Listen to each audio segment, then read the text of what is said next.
Doppelgangers. The NPC cloning bug. Imagine walking down the street and seeing yourself.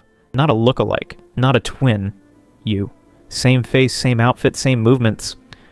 At first your brain scrambles for a logical explanation. A coincidence? A weird reflection? But then it looks at you, and you realize it knows. Throughout history, people have reported seeing their own double, and it's almost never a good thing. One of the most famous cases was Abraham Lincoln. A few days before his assassination, he reportedly saw his own reflection in a mirror, except there were two of him. One looked normal, the other was ghostly pale. His wife, naturally, did the reasonable thing and decided this meant he was going to die. And then, well, we all know how that turned out. Now maybe Lincoln was tired. Maybe his brain just filled in an extra image. Or maybe it's just a glitch in the system. Maybe reality accidentally rendered two copies of you for a moment. Maybe you just got a glimpse of yourself from another timeline. Or maybe something else is trying to take your place. Either way, if you ever see someone who looks exactly like you, walk the other way. Fast. Sleep paralysis, the forced cutscene. You can't skip. It happens in the middle of the night. Your eyes snap open.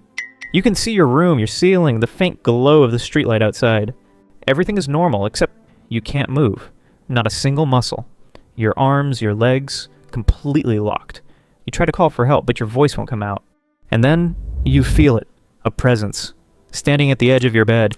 This is sleep paralysis, and if you haven't experienced it yet, congratulations. You've avoided one of the worst free trial experiences that the human body has to offer. People describe it as being trapped inside your own body.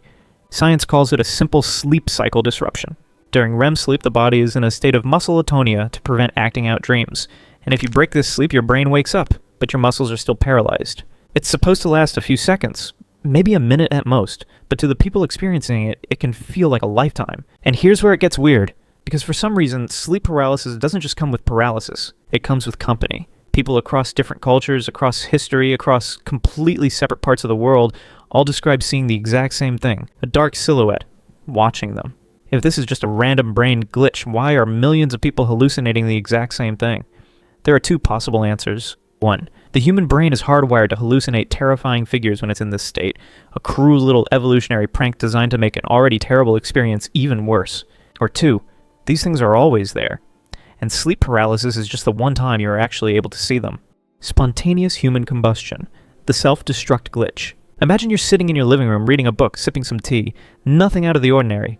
Then without warning, you burst into flames. Not like you knocked over a candle flames. Not like your clothes caught fire flames. No, you ignite from the inside out. And by the time someone finds you, there's nothing left but a pile of ash. And maybe a pair of legs that somehow survived. This is spontaneous human combustion, one of the strangest, most unsettling phenomena ever recorded. Science has a lot of answers, but on this one, they're beat. Some half-assed explanations include the wick effect, where body fat acts like candle wax, slowly burning the person over time.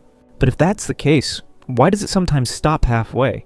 Take Margaret Hogan, for example, an unusually hot 89-year-old widow from Dublin. On March the 28th, 1970, she was found burned almost to nothing in her home. The plastic flowers on the table had melted into sludge, and the television screen 12 feet away was warped beyond recognition. And yet, her feet and both legs below the knees were untouched. An inquest was held. The official cause of death? Burning. The cause of the fire? Unknown. Which means either 1. The human body has a hidden self-destruct button. 2. Some people accidentally trigger an irreversible system error. 3. Reality occasionally just Alt F4 people in the most dramatic way possible.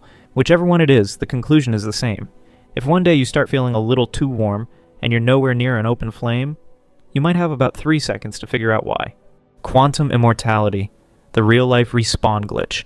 You should be dead. That car missed you by inches. Lucky? Maybe.